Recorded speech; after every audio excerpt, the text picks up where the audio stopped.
Hey guys, Maven Huffman here, former WWE superstar. One of the questions I get asked all the time, Maven, how much did you make during your time in the WWE? Well, hey, that's a personal question, but I'm willing to answer. What I'm going to be sharing with you during this video is how wrestlers get paid, the difference in the top guys, the bottom guys, and all us guys in between. Also, our expenses. Did the WWE pay for all those expenses?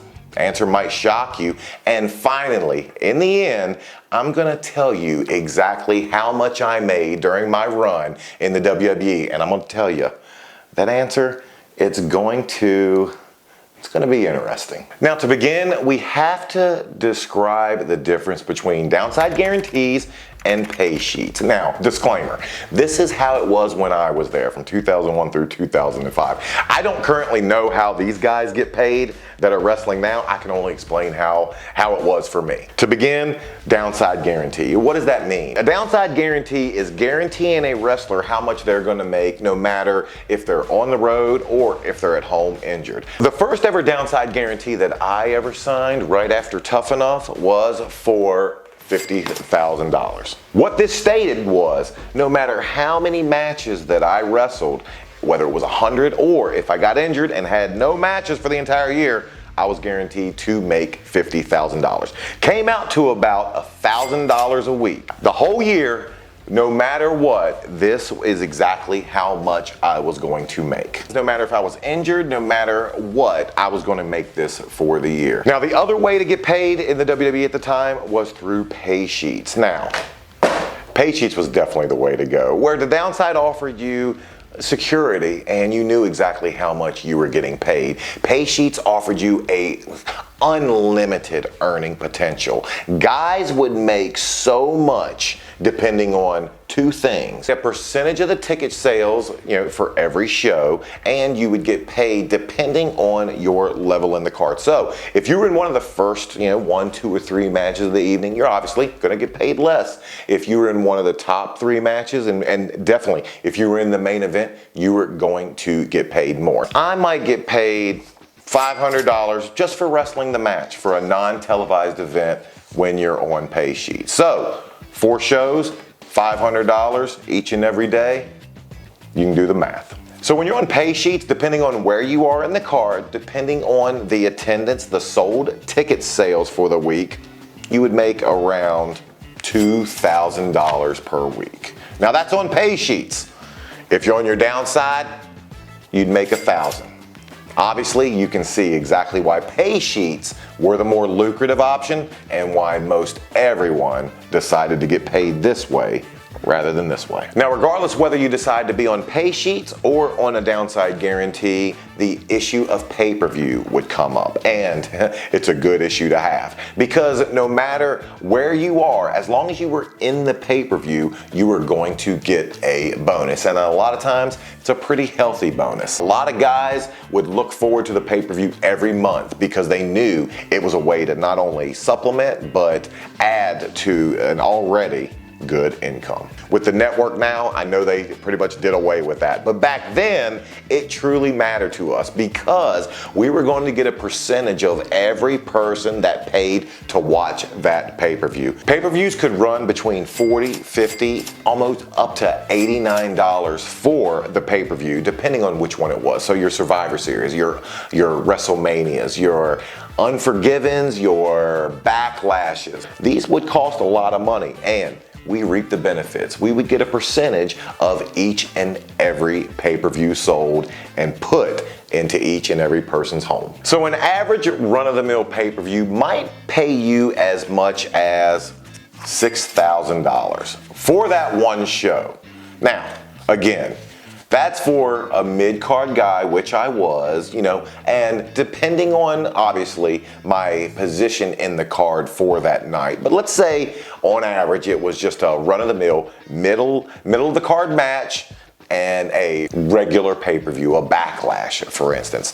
My pay for that might be around about $6,000. Now, What's great about this is you never knew exactly what it was going to be. You might have a great headlining match, or there might be a storyline that people are really into. So you know going into each and every pay-per-view, your earning potential could be through the roof. Now, the most I ever made on a pay-per-view, and forgive me, I forget exactly which one it was because I'm old, but the most I ever made was right there, 30 grand, one show, one night. And it was a amazing feeling. Now, remember, I was a mid-card guy. I was a guy who was middle of the rung, wasn't the lowest, wasn't the highest, but main event guys, one of the guys I knew made this consistently. That's 100 grand per pay-per-view each and every month. As long as he stayed healthy, he knew that was coming in. Obviously, I'm not disappointed with that. I was ecstatic with that. But you can see which stack pays better. So now that we know how a WWE superstar got paid, how much did I make in my best year? Well, not 100,000, not 200,000, not 300,000, not even 400,000, right around 430,000. Now that was my best year on pay sheets, and that was a year that I remained injury free. That was a year that I was on all the house shows. I was on overseas trips. I was on pay-per-views. I had a good run. I had a good storyline going, and the writing staff really utilized me for the entire year. Now the key to that is remaining injury free. Obviously, the moment you get injured, the moment you go back to your downside guarantee, you don't have the possibility of earning this much. So now that we see my best year, the year that I remained injury free, the year that I was in all the storylines, the year that I was in pay-per-views, overseas trips, royalties, payments coming in, what was my worst year? Well, a year that for more than 2/3 of the year that I was nursing a broken leg, and my downside guarantee being at 75,000 at the time, a little bit over 80 grand. That was my worst year in the WWE. Now, $80,000 is still nothing to sneeze at. And mind you, I didn't have to be on the road. I didn't have to pay for a rental car. I didn't have to pay for hotels. And my only job during this time was to try to build my body back up, try to get healthy enough so I could get back out, get back into storylines, get back into the mix, because trust me, wrestling is like every other business, out of sight, out of mind. Obviously, pay sheets is where you want to be, but downside guarantee, you're still happy to have it when you have nothing else other than to do but to get back to being healthy.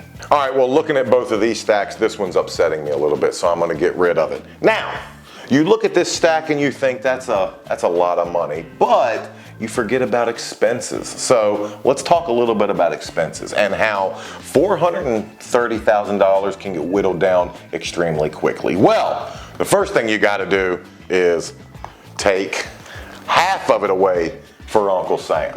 Right there immediately. Around 42 to 45% of that income is gone just for taxes. So that leaves you with this stack. Well, if you have a house or you own or you want to live someplace, immediately you can take a little bit more out for your housing. And let's say you have a car payment, gone. While we're on the road, everybody thinks the WWE pays for everything. They do not. We're paying our hotels, we're paying for food, we're paying for rental cars, and those expenses add up. If you have a good accountant, that'll help you and come back around when you do your taxes, but you got to think a little bit of expenses is going away as well, strictly for your on the road expenses. Now, other things, rainy day funds might come up, your hot water heater might go out, your dog might get sick, your car might blow a tire on the highway. You're always going to have something come up. At the end of it, you might be left, once you make that big pile of money, once you make your $430,000, you might have this. And this is before you even save for anything. This is before you buy yourself clothing. This is before you maybe put a kid through school. This is before you even go grocery shopping. So the money, as quickly as it comes in, it goes out just as fast. Now, even though it's been over 18 years since I have wrestled for the WWE, I still get 4 quarterly checks from them every year. Now, how does that work? Royalties. Royalties are a great thing. Now, there's several ways that you can earn royalties as a former wrestler, obviously. And the one that paid us the most was DVD sales. Shortly behind that was action figures and video game sales. The way these guys have it running today, the network killed our DVD sales. So royalty checks have went down dramatically over the years, but it's still a good surprise every time that mailbox opens up and I see that check coming from my old employer.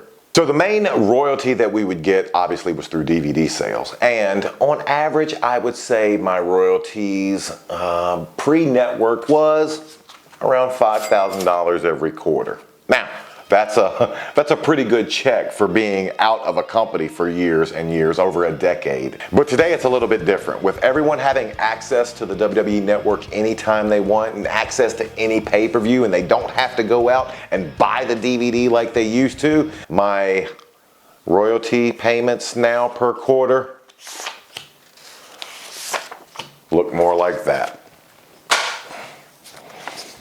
About $300 per quarter. Quite a hit, quite a hit. So one of the questions I get asked all the time, Maven, how much did you make in your time in the WWE? Well, it might be more, it might be less than you figured, but it's about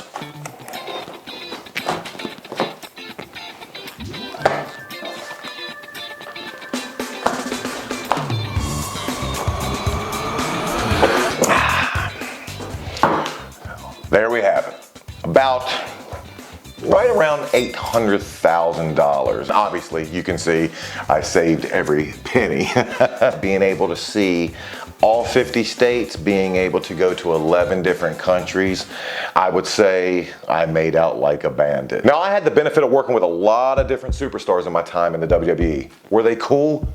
Were they jerks? Find out watching this.